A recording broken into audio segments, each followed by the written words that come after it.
기도가 돼야 될 찬송인 것 같아요. 고쳐주십시오, 주님. 제 마음속에 있는 모든 잘못된 것들 주님 고쳐주십시오. 우리의 가정을 고쳐주시고 우리 사회를 고쳐주시고 우리 교회에 주님 고쳐주셔서 회복시켜 주옵소서. 기도가 우리 가운데서 나오기를 바랍니다. 오늘 저희들이 또 계속해서 갈라디아서 말씀을 시리즈로 계속 보고 있습니다. 이렇게 한번 해보시죠. 여러분들이 우리가 말씀을 듣기 전에 여러분의 가슴에 두 손을 이렇게 좀 한번 얹어보십시오. 네, 그렇게 해보시고 그리고 저를 좀 따라하십시오. 하나님, 이제 하나님의 말씀을 받습니다. 제가 꼭 들어야 될 말씀을 주시고 성령께서 제 마음 깊은 곳을 만져주시옵소서. 이 말씀이 저를 변화시킬 것을 기대합니다. 예수님의 이름으로 기도합니다. 아멘. 이 기도가 이루어지기를 바랍니다. 오늘 말씀의 제목은 행교 원위집입니다. 예, 무슨 뜻일까요? 행교 원위집. 논어에 나오는 유명한 오자성어입니다. 예, 이거예요. 이거 한번 보시죠. 논어에 나오는 유명한 오자성어입니다. 한자 잘 아세요? 행위를 교정하려면 원칙을 써서 집행하라라는 유명한 오자성어입니다. 들어본 것 같으세요? 고개를 끄덕이거나 뭐 이런 분들 큰일 날 분들인데 지금 이거. 예. 아멘 나올까봐 제가 긴장하고 있습니다. 예. 이거는 뭐냐면 행복한 교회 생활을 원한다면 이것들에 집중하라라는 말의 약자입니다. 제목이 너무 기니까 제가 이렇게 그걸 다 쓸 수가 없으니까 앞 글자만 따서 이렇게 한 거예요. 예. 무슨 오자성어인데 고개 막 끄덕이고 아멘 그러고 이러면 여러분의 교회 생활은 행복하십니까? 우리 그리스도인에게 있어서 이것은 굉장히 중요한 질문입니다. 교회 생활이 행복하지 않으면 우리 삶이 행복해지기 힘듭니다. 여러분이 그리스도인이라면. 그리고 영적으로 성장하기도 거의 어렵습니다. 이거는 목회자든 성도든 마찬가지입니다. 저는 제 페이스북 그 프로필에다가 사랑빚는 교회의 행복한 목사라고 적어놨어요. 여러분은 만약에 이런 페이스북을 한다면 여러분은 사랑빚는 교회의 행복한 성도라고 적으실 수 있으세요? 3명 정도 적으실 수 있군요. 제가 좀 다르게 물어볼게요. 여러분은 행복한 교회 생활을 원하십니까? 네. 아마 거의 대부분의 분들이 그렇게 원할 겁니다. 그렇다면 여러분 오늘 말씀을 잘 들으셔야 돼요. 오늘 우리가 다룰 본문은 갈라디아서 4장 12절부터 20절 말씀입니다. 지금 이 갈라디아 교회 성도들의 교회 생활은 행복하지 않아요. 전혀 그렇지 않습니다. 그리고 이 교회를 개척한 사도 바울도 행복하지 않습니다. 본문을 읽어보면 알겠지만 그 이유는 바울과 갈라디아 성도들 사이에 갈등이 생겼기 때문입니다. 문제가 생겼어요. 말하자면 목사와 성도 간의 갈등이 일어난 겁니다. 한때는 좋았는데 갈라디아 성도들은 바울을 지금 적대하고 있습니다. 바울의 표현에 의하면 마치 바울을 원수처럼 대하고 있습니다. 그러니 어찌 행복하겠어요? 원수처럼 대하는 그 사람이나 또는 원수처럼 대함을 받는 그 사람이나 누가 행복하겠습니까? 목사와 성도 간의 갈등만큼 우리의 교회 생활을 불행하게 만드는 것이 없습니다. 그리고 그것만큼 교회를 어렵게 만드는 것도 없어요. 그것만큼 교회와 개인을 사단의 공격에 노출시키는 것도 없습니다. 바울은 이 문제를 간절히 해결하기를 원합니다. 그래서 그는 한 사람의 목회자로서 자신의 마음속 깊은 감정을 담아 갈라디아 성도들에게 인간적인 호소를 지금 하는 겁니다. 그래서 이 본문 말씀 갈라디아 4장 12절에서 20절 말씀을 보면서 목회자와 성도 간의 행복한 관계를 위해서 그리고 더 나아가서 행복한 교회 생활을 위해서 우리가 무엇에 집중해야 할지를 좀 생각해 보기를 원합니다. 저는 먼저 그 교훈을 나누기 전에 본문의 내용부터 좀 살펴보고 그렇게 하기를 바랍니다. 바울은 오늘 본문 서두인 12절에서 내가 여러분과 같이 되었으니 여러분도 나와 같이 되기를 원합니다 라고 말합니다. 제가 여러분과 같이 됐습니다. 그러니까 여러분도 저와 같이 되십시오. 이 말이 무슨 뜻일까요? 바울은 이 사람들하고 인종이 달랐죠. 바울은 유대인이었습니다. 율법이 있는 유대인이었어요. 근데 그가 복음을 전하기 위해서 갈라디아 성도들에게 갔을 때 그는 유대인이었지만, 율법의 규정을 지켜야 하는 유대인이었지만, 그 이방인들을 위해서, 율법이 없는 갈라디아 사람들을 위해서 자신의 것들을 내려놓고 그들처럼 됐다라는 겁니다. 문화적인 관습들을 그들처럼 했다라는 거예요. 그러니까 이제는 여러분이 저처럼 했으면 좋겠습니다라는 말은, 이 갈라디아 성도들이, 여러분이 지금까지 갈라디아 설교 시리즈를 들었으면 잘 아시겠지만, 바울이 간 뒤에 자기들이 그리스도 안에서 받았던 그 모든 자유를 이 율법주의자들, 거짓 교사들의 가르침에 깨어가지고 그 모든 것들을 원상으로 되돌리고는 이제는 율법의 종으로서 살아가고 있다는 거예요. 그래서 바울이 그러지 않았으면 좋겠다. 여러분도 저처럼 예수 그리스도께서 주시는 그 놀라운 자유를, 영적인 자유를 누리면서 살았으면 좋겠다라고 말을 하는 겁니다. 하나님께서 은혜로 주신, 십자가의 은혜로 주신 그 자유를 누리면서 살자라고 호소하고 있는 겁니다. 12절 하반부에서 15절까지 바울은 그러면서 과거 자신이 갈라디아 성도들과 함께 있었을 때, 과거에 좋았을 때 그 상황을 좀 회상하면서 그들에게 마음의 호소를 합니다. 한번 읽어보시죠.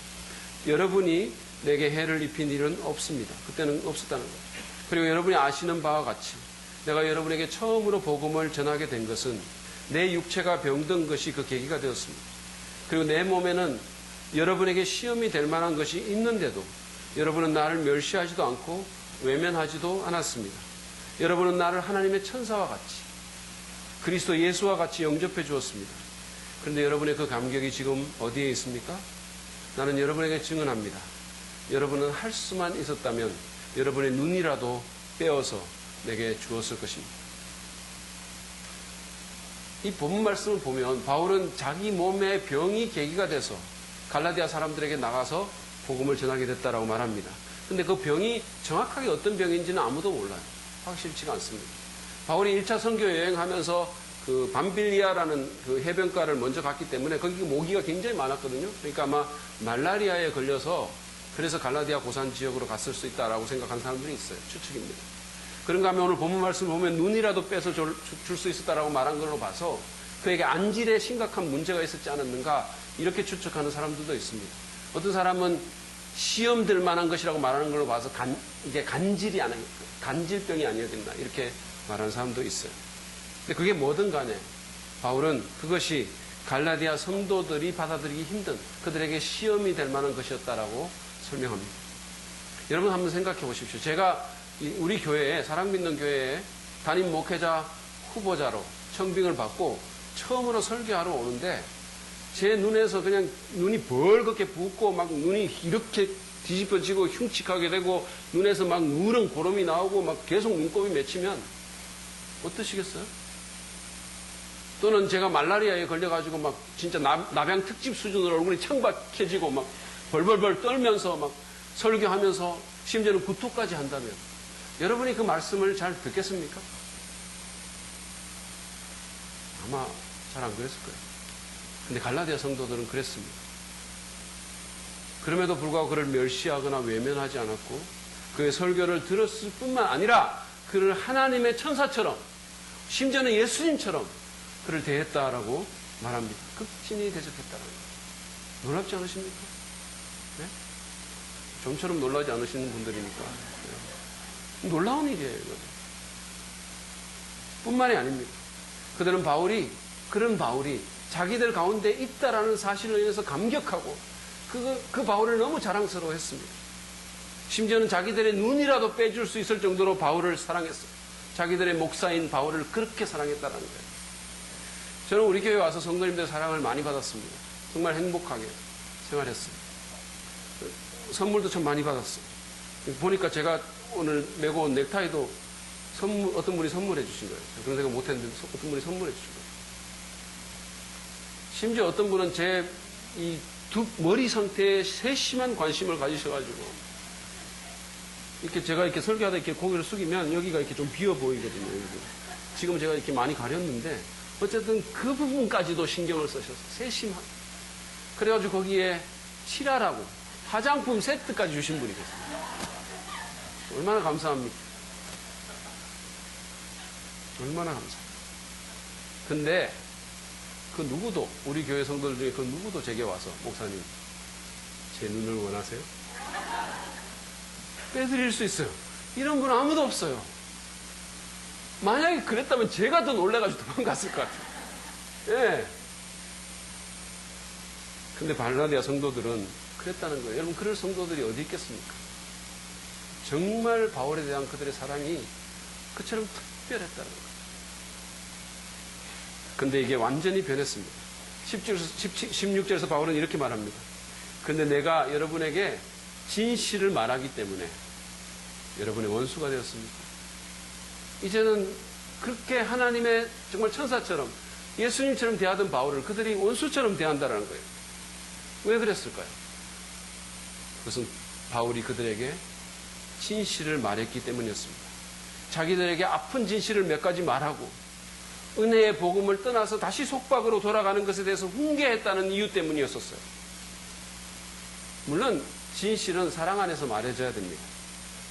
우리가 진실을 말했다고 무조건 옳다라는 건 아니에요. 그렇죠?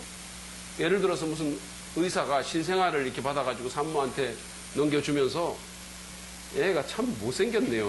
뭐 어떻게 이렇게 피부도 쭈글쭈글하고 그리고 머리숱도 하나도 없고 대머리고 무슨 이게 꽃갈콘이고 머리가 무슨 외계인이 따로 없네요. 그러면서 산모한테 넘겨준다면 그게 진실일 수는 있지만 옳은 건 아니죠. 진실일 수, 많은 아기가 그렇게 태어나요. 진실일 수는 있지만 옳은 건 아니에요. 폭행이죠, 거의. 근데 바울은 그렇게 말하지 않았습니다. 왜냐하면 바울은 사랑 안에서 진실을 말하라고 권면한 장본인이에요. 그뿐만 아니라 오늘 말씀을 이렇게 보면 그 갈라디아 사람들에 대한 바울의 사랑이 절절히 묻어나와요. 그러므로 바울은 사랑 안에서 진실을 말했음이 틀림없습니다. 그럼에도 불구하고 갈라디아 성도들은 그 말을 거부하고 기분 나빠하고 바울을 원수처럼 여겼어요. 자기들 마음에 안 드는 얘기를 했다는 이유 때문입니다. 그들은 진실을 받아들이고 바울의 사도적인 권위를 인정하고 자기들을 돌아보기에는 너무 교만했던 겁니다. 그런 다음 바울은 17절, 18절에서 이제 자신의 관심을 그 갈라디아 성도들을 미혹했던 거짓 교사들에게 돌립니다. 소위 유대주의자들, 율법주의자들에게 돌리고 있습니다. 한번 읽어보시죠. 위에서 내가 말한 사람들이, 다시 말하면 이 거짓 교사들이 여러분에게 열심을 내는 것은 좋은 뜻으로 하는 것이 아니라 여러분을 내게서 떼어놓아서 여러분으로 하여금 자기네들을 열심히 따르게 하려고 하는 것입니다.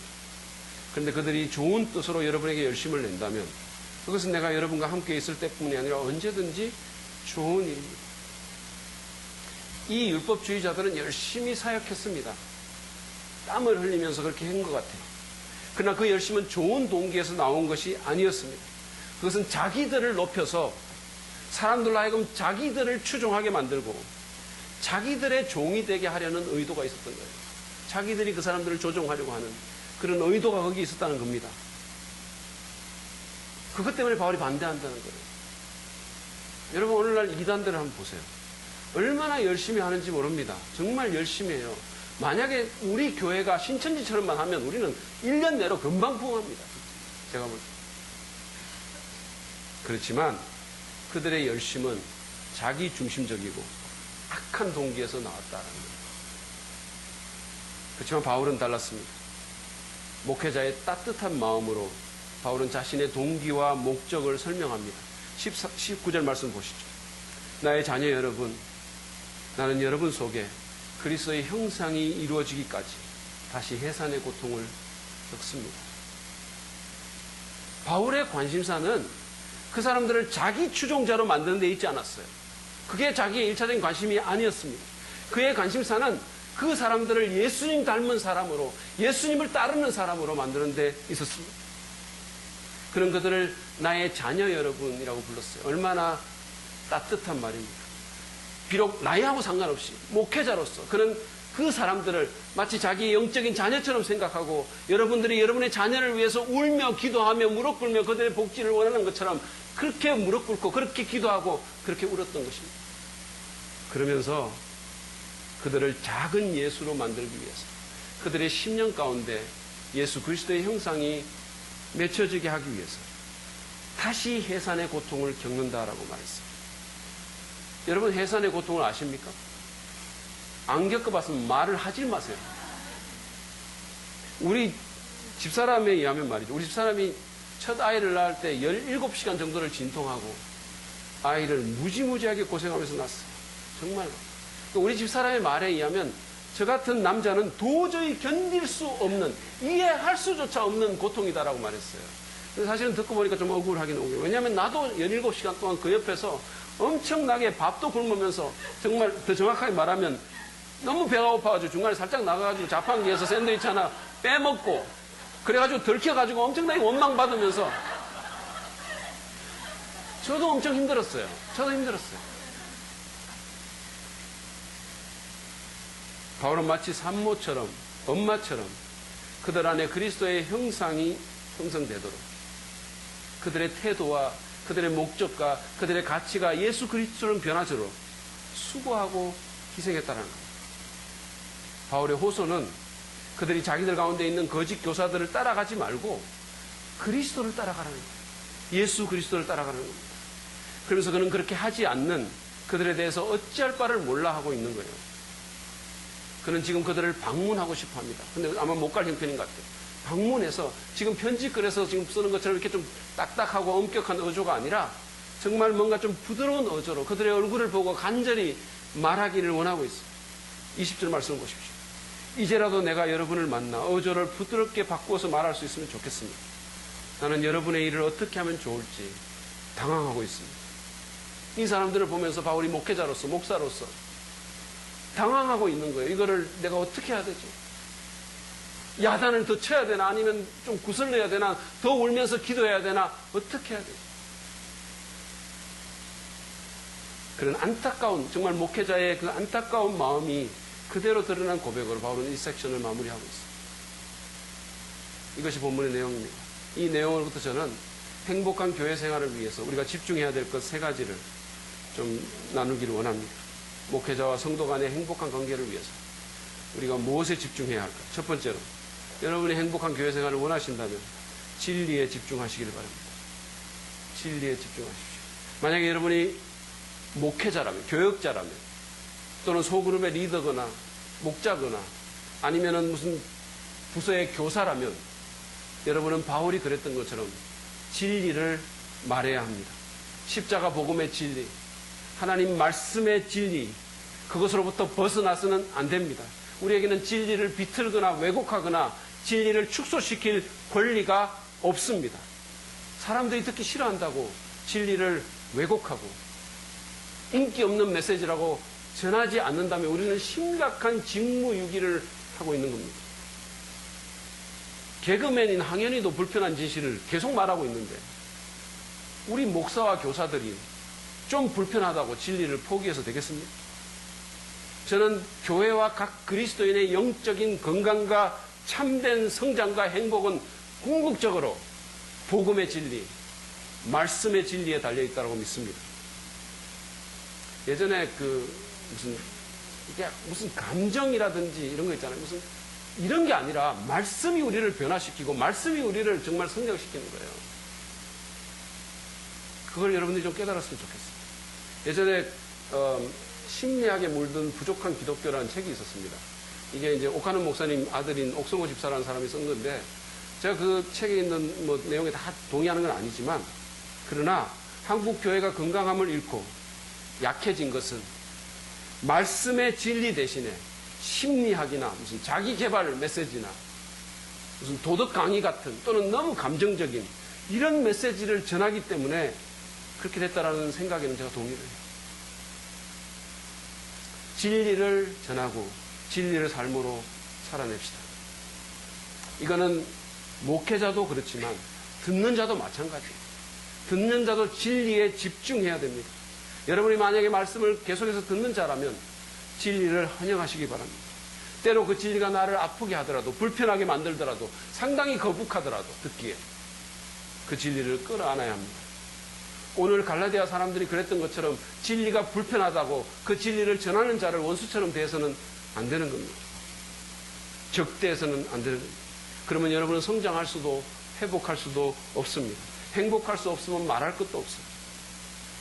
특별히 여러분은 목회자에 대해서 다른 것을 좀 기대하기보다는 그의 입술에서 진리의 말씀이 나오고 있는가를 기대해야 돼요. 오늘 한국교회가 목회자에 대해서 많은 무슨 다른 기대들을 해요. 무슨 학위가 필요하다, 카리스마가 있어야 된다, 심지어는 무슨 키가 커야 된다, 뭐 입심이 좋아야 된다, 여러 가지 그걸 합니다.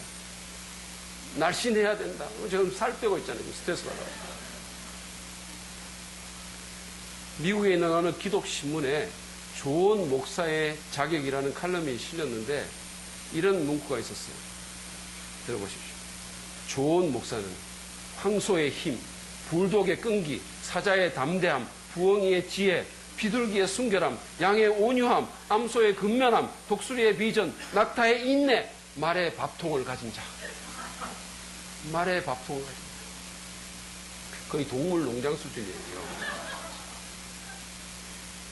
그런가 하면 많은 성도들의 목회자에 대한 비현실적인 요구를 풍자한 이런 글도 제가 한번 읽은 적이 있어요. 어떤 책에서. 좀 들어보십시오.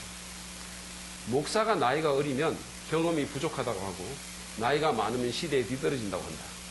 목사에게 대여섯 명의 자녀가 있으면 너무 많다고 하고 자녀가 없으면 가정을 이해하지 못한다고 한다. 목사가 원고 설교를 하면 진부하면 능력이 없다고 하고 원고 없이 그냥 설교하면 준비성이 없고 깊이가 없다고 한다.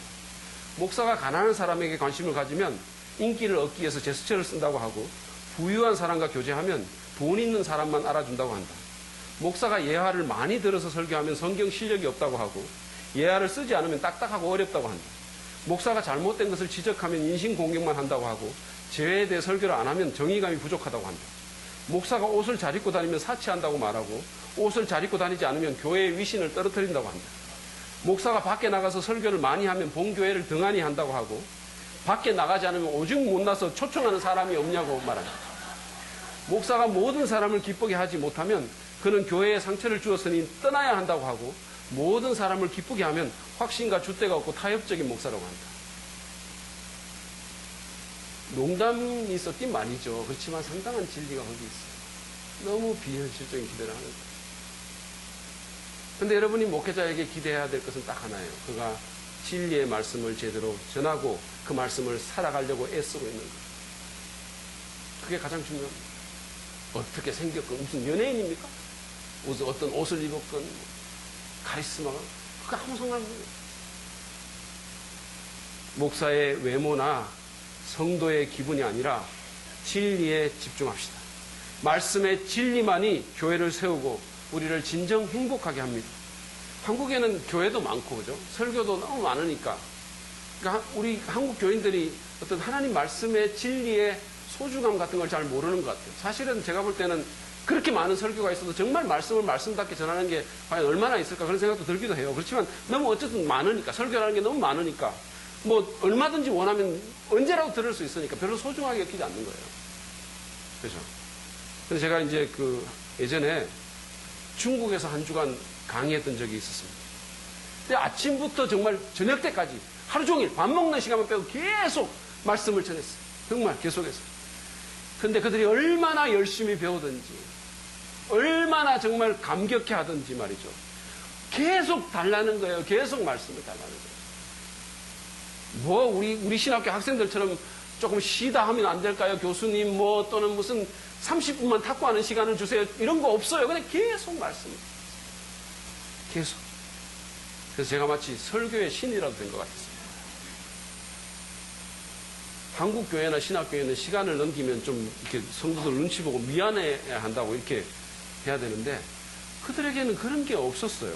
거기다가 그때 그 장소에서는 날마다 설교 시간제는 우리 집 사람도 없어가지고 제가 얼마나 자유로웠는지 모릅니다. 정말. 그럼 그들도 계속 원하고 있고. 그들의 태도가 꼭 뭐라고 할까요? 무슨 왜 여러분 그 있잖아요. 이렇게 새가 어린 새가 엄마 이렇게 먹이 막 이렇게 입 딱 벌리고 막 요러고 있는 새들 있잖아요. 그런 느낌이었었어요. 넣어주세요. 말씀에 진리를 부어주세요.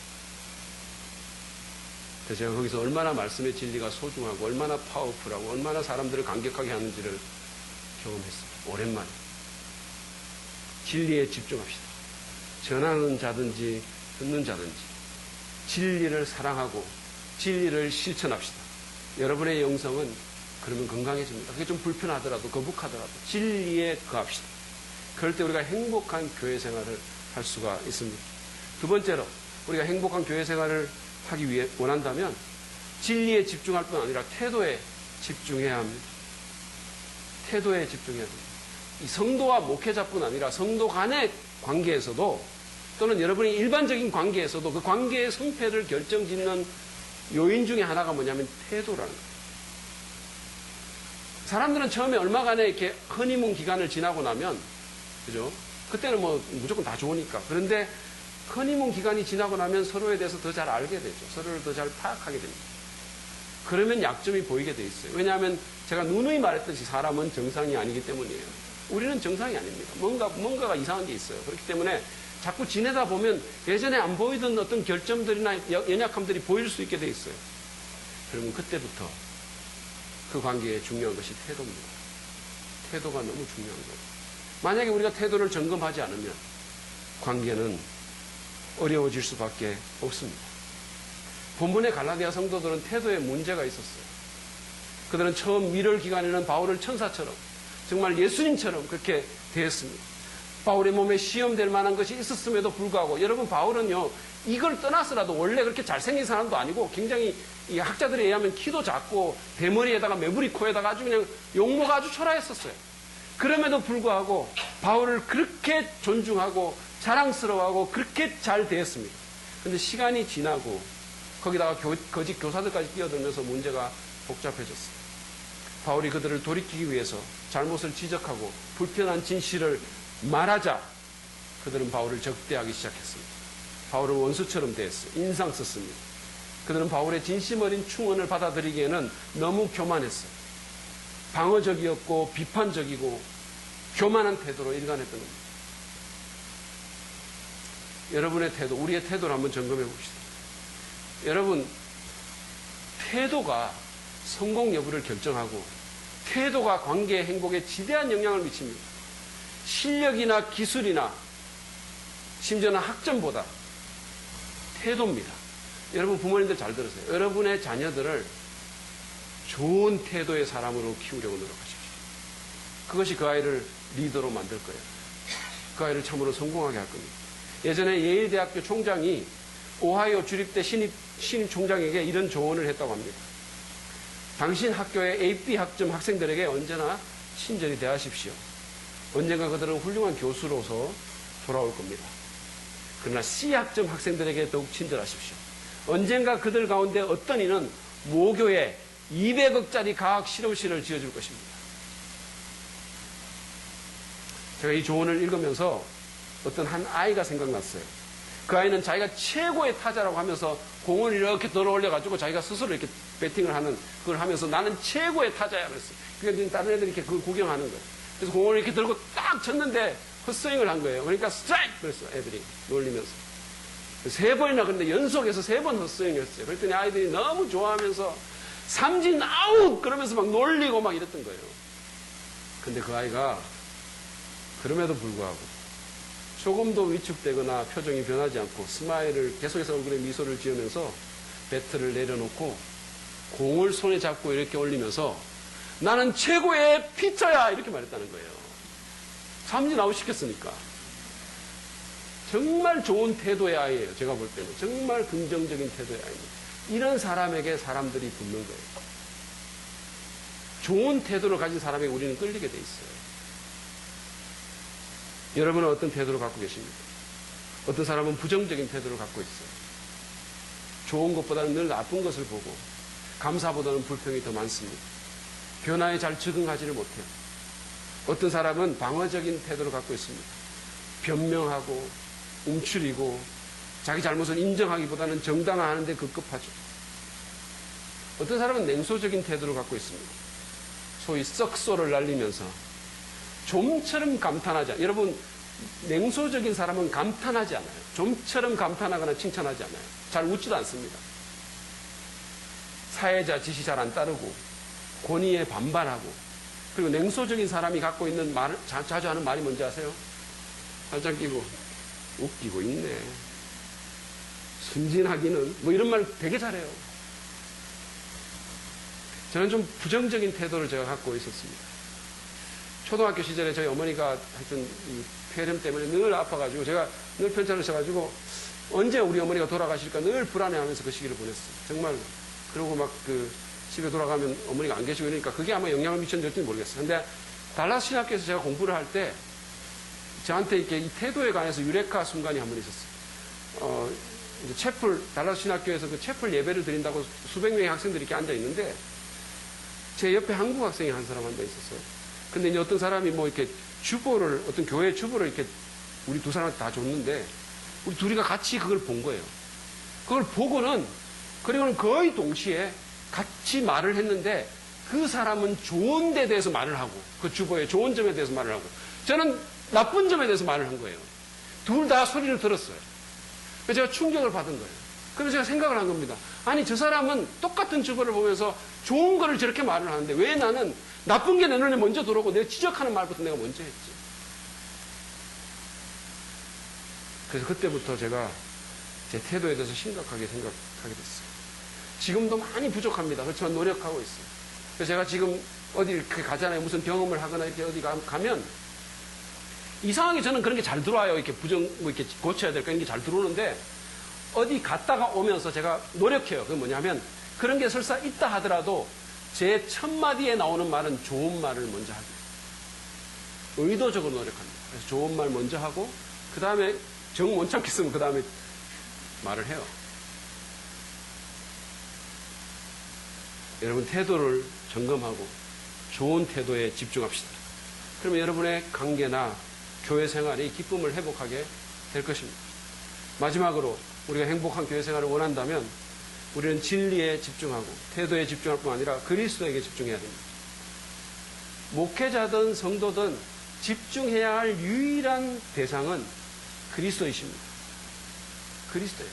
어떤 목회자는 오늘 본문의 이 유대주의자들처럼 성도들을 자기의 추종자로 만들려고 애를 쓰는 사람들이 있어요. 자기 추종자로 만들고 사람들을 예수님의 제자로 만들어야 되는데 자기 제자로 만들려고 하는 겁니다. 그런 목회자는요, 자기 말만 듣고 자기 가르침만 받으라고 요구해요. 심지어는 책도 잘 못 읽게 하는 겁니다.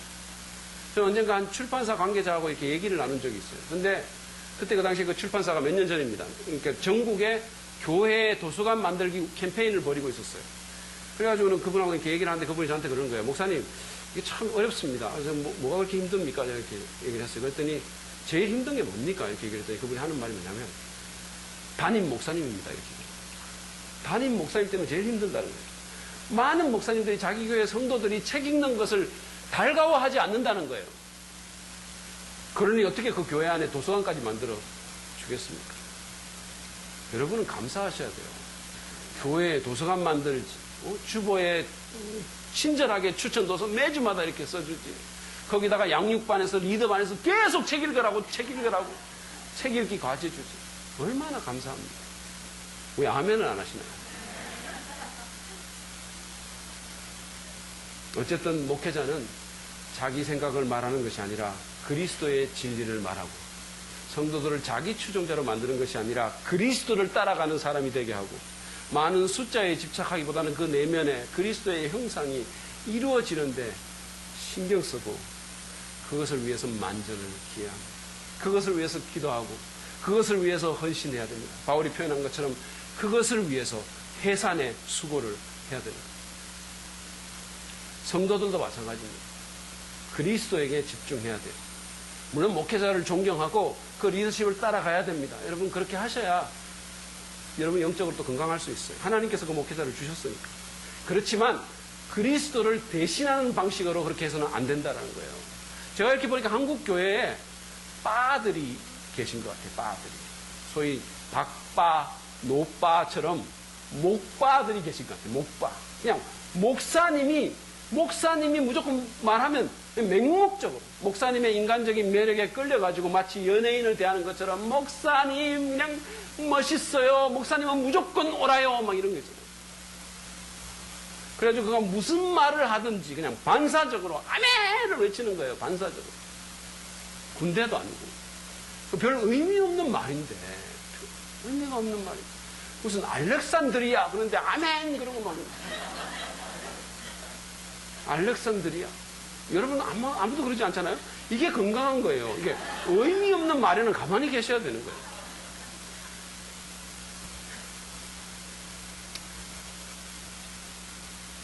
성도는 목회자의 외모나 학벌이나 인간적인 자질을 따지는 것이 아니라 그의 입술에서 나오는 그리스도의 말씀에 반응해야 됩니다. 성령의 능력으로 그리스도를 따라가야 됩니다. 정말 그래야 돼요. 저는 여러분들이 정말 주일날 한번 여기 교회에 앉아서 이 자리에 와서 오시는 것 참 감사한데 오셔서 여기만 있다가 가시는 것이 아니라 정말 이걸로 만족하는 것이 아니라 거룩한 불만족을 갖고 여러분의 삶의 현장에서 가정에서 직장에서 정말 예수 그리스도를 따라가는 정말 예수 그리스도를 생각하고 예수 그리스도의 태도를 갖고 예수 그리스도와 같은 목적을 갖고 예수님의 열정을 갖고 예수님의 헌신으로 그렇게 살아셨으면 좋겠어요. 그렇게 사셨으면 좋겠어요. 우리 안에 그리스도의 형상이 이루어져서 작은 예수로 살아가도록 몸부림을 쳐야 할 것입니다. 잔 스타트 목사님은 이것을 이렇게 정리했습니다. 보십시오. 성도들에게 중요한 것은 목사의 외모가 아니라 그를 통해서 그리스도께서 말씀하시는가 하는 것이 되어야 합니다. 그리고 목사에게 중요한 것은 성도들이 좋아하는가 하는 것이 아니라 그들 안에 그리스도의 형상이 이루어지고 있는가 하는 것이다. 교회에는 목사의 말을 들으면서 그리스도의 메시지를 들으려고 귀를 기울이는 성도들과 성도들 가운데서 해산의 수고를 하며 그리스도의 형상이 이루어지도록 애쓰는 목사들이 필요하다. 목사와 성도가 이렇게 그리스도에게 눈을 떼지 않을 때에만 그들의 상호관계는 건전하고 유익하며 전능하신 하나님을 기쁘시게 할 것이다. 이제 우리 자신을 한번 살펴봅시다. 우리는 그리스도에게 집중하고 있습니까? 그리스도만이 하나님과의 올바른 관계를 위한 유일한 길임을 내가 믿고 선포합니까? 그리스도만이 예배받기에 합당한 분이시고 우리의 궁극적인 모델임을 인정하십니까? 그리스도를 다른 무엇보다 높이며 그분의 영광을 대신 취하지 않으며 그분의 말씀만을 전하고 듣습니까? 그리스도만을 따라가려고 노력합니까? 목회자와 힘을 합쳐서 자기 안에 그리스도의 형상을 이루려고 노력하고 함께 기도하면서 그리스도의 사명을 완수하고 그리스도의 몸된 교회를 세우고 있으십니다. 정직하게 스스로에게 묻고 대답해 보시기 바랍니다. 여러분의 상황을 살펴보시고 마음을 점검하십시오. 그리스도에게 집중하십시오. 그럴 때 여러분은 건강하고 행복한 교회 생활을 감당할 수 있을 겁니다. 여러분 목회자든 성도든 신앙생활에 있어서 교회는 너무너무 중요합니다. 이런 말을 혹시 들어본 적이 있으세요? 인생의 고민은 예수님을 만나면 해결되고 신앙의 고민은 좋은 교회 만나면 해결된다. 들어보셨어요? 교회가 그만큼 중요하다는 거예요. 물론 완벽한 교회가 있는 것은 아닙니다. 세상에 어디가 완벽하겠어요? 이런 말 들어보셨어요? 완벽한 교회를 찾다가 완벽한 교회를 찾으면 거기 들어가지 마라. 왜냐하면 네가 들어가는 그 순간부터 교회는 완벽하지 않게 될 것이기 때문에. 우리 모두가 완벽하지 않는데 무슨 어떻게 완벽한 교회가 있겠어요? 교회가 비록 완벽하진 않더라도 교회는 소중한 거예요. 너무너무 중요한 겁니다. 근데 만약에 우리가 이 교회 안에서 하나됨을 이루지 못하고 목회자와 갈등하거나 서로 간에 갈등한다면 우리 삶이 불행해지면 물론이거나 신앙도 성장하지 못하고 공동체적인 성숙도 우리가 기대하지 못할 겁니다. 그리고 이런 문제가 만약에 해결되지 않는다면 사탄만 이롭게 할 따름이에요. 그는 이 갈등을 틈타서 교회를 무너뜨리고 여러분과 저를 무너뜨리려고 하죠. 그러므로 그런 일이 일어나지 않도록 진리의 말씀에 집중하고 좋은 태도에 집중하고 그리스도에게 집중합시다. 만약에 지금 갈등 중에 계시는 분이 있다면 하나님께 기도하고 여러분 용서할 것을 용서하고 고백할 것을 고백하고 회복할 것을 회복하십시오. 그래서 다시 한번 기쁨으로 교회 생활을 감당하고 원래의 궤도로 돌아가서 하나님의 사명을 감당하고 그리스도의 몸된 교회를 힘있게 함께 세워가기를 주님의 이름으로 축복합니다. 우리 이 시간에 함께 주의 말씀을 이제 들었으니까 이제는 우리가 반응해야 될 때입니다. 조용히 말씀을 묵상하고 성령께서 여러분에게 속삭이신 무언가가 있다면 이 시간 그냥 그냥 흘려보내지 마시고 하나님께 반응하십시오.